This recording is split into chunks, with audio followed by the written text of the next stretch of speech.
Hello everyone, welcome back to my channel Mathopedia.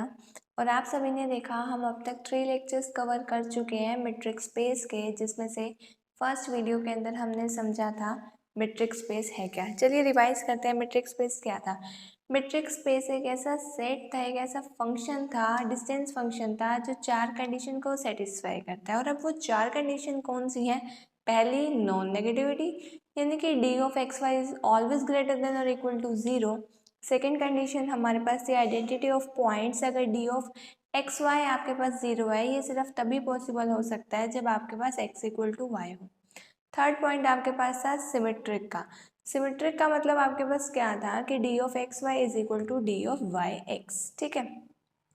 और fourth जो आपका सबसे इम्पोर्टेंट पॉइंट था, सबसे इम्पोर्टेंट कंडीशन थी, वो थी ट्रायंगल इनइक्वालिटी की। इसके अंदर आपके पास क्या था कि आपके पास D of X Y is less than और equal to D of X Z plus D of Z Y आना चाहिए, ठीक है।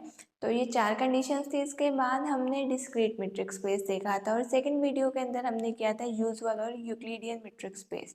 अगर आपने अभी तक वो वीडियोस नहीं देखी तो उनका लिंक आपको डिस्क्रिप्शन के अंदर मिल जाएगा, आप उन्हें भी जाकर चेक कर सकते हो।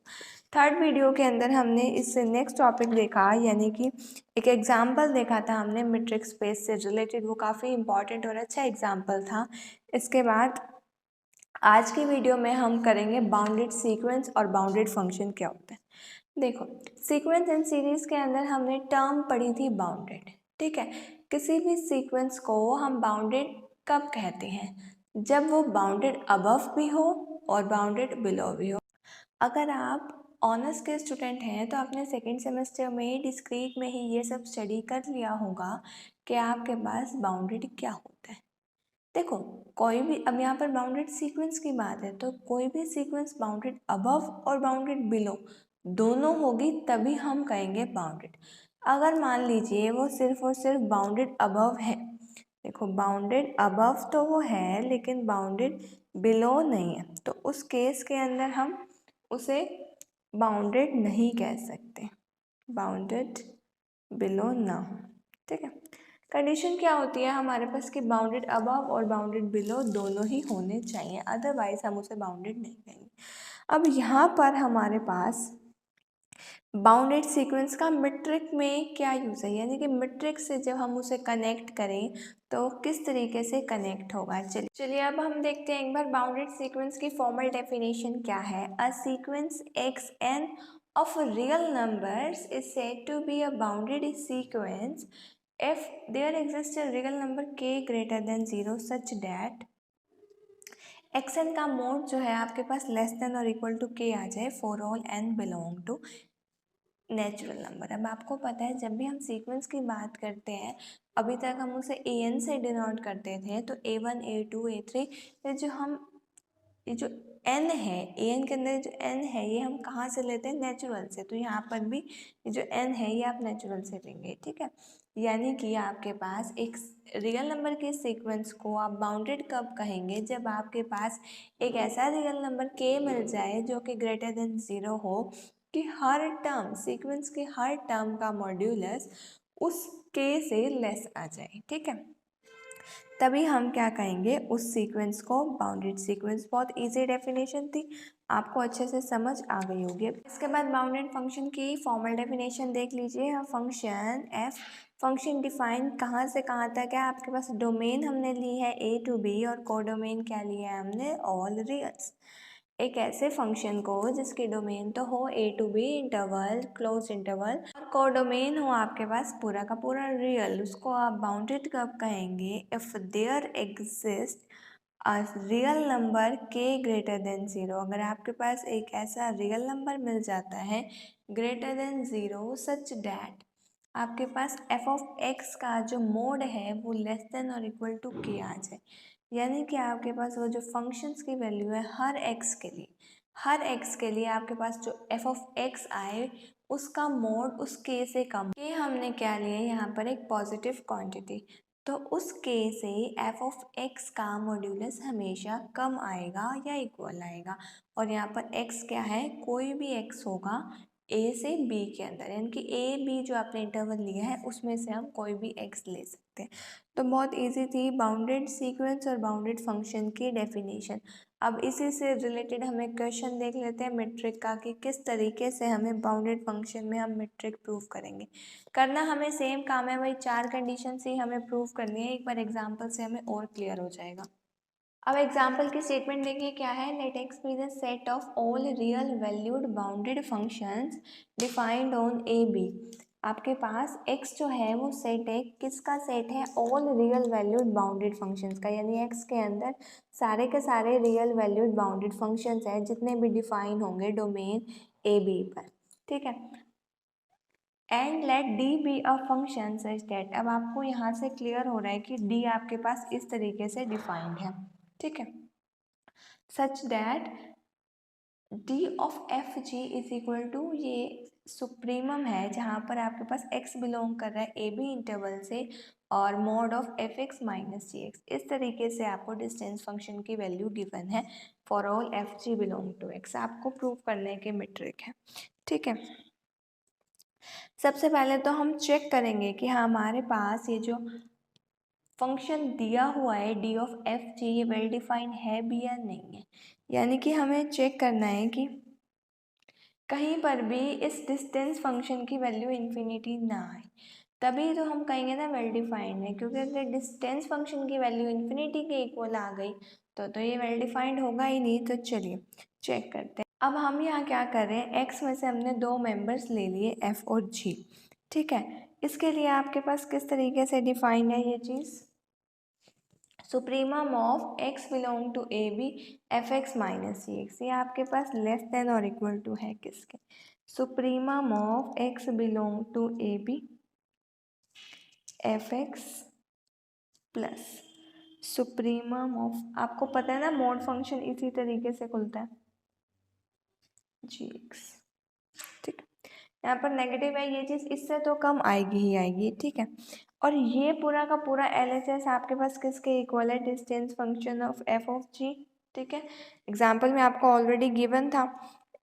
अब आपके पास डिस्टेंस फंक्शन जो कि इसके इक्वल है, ये चीज़ हमारे पास आ गई लेस देन इन्फिनिटी, ठीक है। यही चीज़ हमें प्रूव करनी थी। देखो ये लेस देन इन्फिनिटी कैसे आई, क्योंकि ये भी इन्फिनिटी से स्ट्रिक्टली कम आएगा और ये भी इन्फिनिटी से स्ट्रिक्टली कम आएगा। ऐसा क्यों है? क्योंकि एफ एक्स और जी एक्स दोनों ही हमारे पास, दोनों ही ये जो एफ और जी है ये एक्स से लिए गए हैं, और एक्स क्या था? Set of all real valued bounded function. Bounded होने की वजह से दोनों के दोनों एफ ऑफ एक्स, देखो बाउंडेड फंक्शन में आपने देखा था फंक्शन जो कि a टू b से r पर डिफाइंड हो, उसके लिए हमें एक ऐसा k ग्रेटर देन 0 यानी कि एक पॉजिटिव k ऐसा मिल जाता है such that mode of F x is less then k, ठीक है। तो बाउंडेड होने की वजह से ये भी आपके पास k से कम आ जाएगा, ये भी k से, या फिर आप ये कह सकते हैं ये k1 से कम आ जाएगा और ये k2 से कम आ जाएगा, ठीक है। सिर्फ बाउंडेड फंक्शन आपके पास दिया हुआ था, इसीलिए आप इस रिजल्ट को यूज़ कर पाए हैं। बाउंडेड होने की वजह से ये दोनों स्ट्रिक्टली लेस देन इन्फिनिटी है, तो इनका सम भी स्ट्रिक्टली लेस देन इन्फिनिटी आ गया। अब यहाँ पर स्ट्रिक्टली लेस देन इन्फिनिटी है, जिसकी वजह से आप क्या कह सकेंगे कि डी ऑफ एफ जी हमारे पास वेल डिफाइंड तो आ गया, यानी कि ये जो आपके पास मैपिंग दी हुई है ये वेल डिफाइंड तो है। इसके बाद वही आपको 4 कंडीशंस को सेटिस्फाई करके दिखाना है। फर्स्ट कंडीशन देखिए क्या है, नॉन नेगेटिविटी की। अब फर्स्ट कंडीशन के लिए हमें पता चल रहा है कि देखो F of X minus G of X का मॉड्यूलस हमेशा ग्रेटर देन और इक्वल टू आएगा। अब आप अगर इसका सुप्रीमम भी ले लें ए बी, तो ये भी क्या आएगा? Always greater than equal to 0, जिसकी वजह से ये लेफ्ट हैंड साइड की आप वैल्यू पुट कीजिए, डी ऑफ एफ जी के इक्वल है, ये भी क्या आ जाएगा? ग्रेटर देन और इक्वल टू 0, ठीक है। आपके पास D of F G greater than और इक्वल टू 0 आया क्योंकि आपके पास supremum of X belong to A B F X minus C X क्या होता है? ग्रेटर देन और इक्वल टू 0। ये आपके पास था नॉन नेगेटिविटी की कंडीशन, जो कि आपने इसीलिए प्रूव कर दी। सेकेंड है आपके पास आइडेंटिटी ऑफ पॉइंट्स की कंडीशन, कि अगर आपके पास D of F G is equal to 0 है, वो सिर्फ तभी पॉसिबल होगा जब हमारे पास एफ इक्वल टू जी होगा। चलिए देखते हैं। सेकेंड कंडीशन के लिए D of F G is equal to 0 हम लेकर चल रहे हैं और हम दिखा देंगे कि एफ इक्वल टू जी आएगा। D of F G is equal to 0 का मतलब क्या है? डी ऑफ एफ जी हमारे पास किसके इक्वल है? Supremum X belong to A B F X minus G of X, का मोड ये इक्वल टू 0 के हैं। अब इसके मोड का सुप्रीमम इक्वल टू 0 है, ठीक है। सारे के सारे इसमें पॉजिटिव क्वांटिटीज़ होंगी, उनका सुप्रीमम भी इक्वल टू 0 आ रहा है। ये सिर्फ तब पॉसिबल होगा जब f(x - gx) इज इक्वल टू 0 होगा for all x belong to a b, यानी कि हर x के लिए ये चीज़ 0 आनी चाहिए, तभी तो इन टर्म्स का सुप्रीमम 0 आ रहा है, ठीक है। बहुत सारी आपके पास पॉजिटिव टर्म्स हैं, उनका सुप्रीमम 0 आ रहा है, यानी कि उनमें से मैक्सिमम 0 आ रहा है। इसका मतलब क्या है, वो सभी टर्म 0 है, क्योंकि ये आपको बात क्लियर है कि इनमें से कोई भी टर्म नेगेटिव नहीं है। नेगेटिव ना होने की वजह से ये सारे के सारे टर्म्स आपने ये दिखा दिया कि 0 है, ठीक है। अब यहाँ पर तो इन सभी टर्म्स का मोड 0 होता है। किसी भी टर्म का मोड 0 कब आता है, जब वो टर्म खुद ही 0 हो। तो f(x - gx) इज इक्वल टू 0 होगा, वही for all x belong to a b, ठीक है। जिसकी वजह से आप क्या कह सकते हैं कि f(x इक्वल टू gx) होगा, ठीक है। f(x - gx) का मोड इक्वल टू 0 है, तो f(x - gx) इक्वल टू 0 होगा। यहाँ से आप क्या कह सकते हैं कि f(x इक्वल टू gx), ठीक है।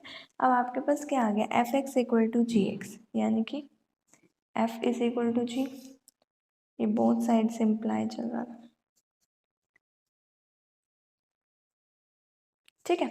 तो f इक्वल टू जी, आप d of F G equal to 0 लेकर चले थे और आपने क्या दिखा दिया कि f इक्वल टू जी। तो आपके पास आइडेंटिटी ऑफ पॉइंट यानी कि सेकंड कंडीशन भी हमने यहाँ पर प्रूव करके दिखा दिया। अब इसके बाद आती है थर्ड कंडीशन। थर्ड कंडीशन के अंदर आपको क्या दिखाना है कि सिमेट्री, अगर d ऑफ एफ जी है तो वो d ऑफ जी एफ के ऑलवेज इक्वल आएगा। चलिए देखते हैं किस तरीके से।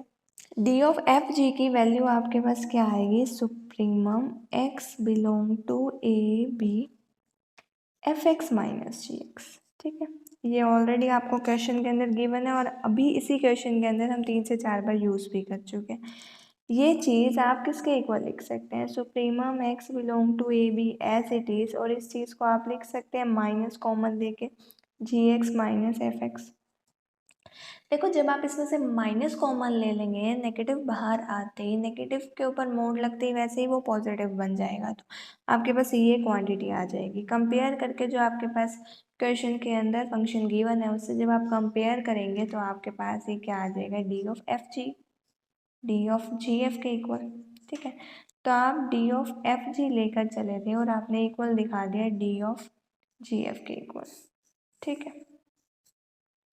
तो यहाँ से आपके पास थर्ड प्रॉपर्टी यानी कि सिमेट्रिक वाली भी हो गई प्रूव। बहुत इजी थी, कुछ भी नहीं किया हमने, बस वैल्यू पुट किया और मोड के अंदर से हमने नेगेटिव साइन को बाहर लिया है, ठीक है। इस क्वेश्चन के लिए हमें सबसे अच्छी बात क्या है कि फोर्थ प्रॉपर्टी यानी कि ट्रायंगल इनइक्वालिटी, जो बाकी के क्वेश्चन हमने देखे थे उसमें थोड़ा सा टिपिकल रहती है, बाकी 3 कंडीशन से इस क्वेश्चन के अंदर ऐसा कुछ नहीं होगा। फोर्थ कंडीशन भी आपकी इजीली प्रूव हो जाएगी। फोर्थ कंडीशन के लिए आपको क्या लेना है, एफ जी एच, आपने 3 मेंबर्स ले लिए एक्स के, ठीक है।